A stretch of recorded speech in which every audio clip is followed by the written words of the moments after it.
وانت قمر كده ازاي؟ الله يعاكس يخليك. بقى. 86 سنة مش قال اسمع كده وتر الست ولا شفع الجميلة ولا دي ضحى بتقول ايه؟ أبدا خالص. نهاية. طب أقول لك على حاجة بس ده سر بينك وبين الله عشان ما حدش.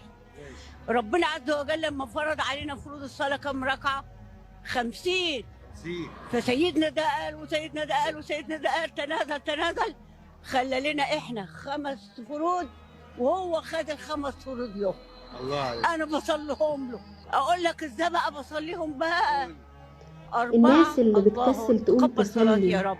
نويت الصلاة. اسمعوا كده الست دي اللهم اني نويت هتغير الصلاة اصلي 4 ركعات نظرتك تحية تماما لوجه الله عن الكريم كل فرد وشكرا بنأخره في وتقديرا الصلاة. لك يا رب. ست كبيرة في واصلي السن 4 واستغفر لهم شوفوا بتتكلم ازاي عن الصلاة، الإقامة. متسيبش لأن فرد. الصلاة لازم وانت واقف الإقامة. صح. 4 4 4 4 4 4 الأربعة الست الرابعة دي أبقى الدنيا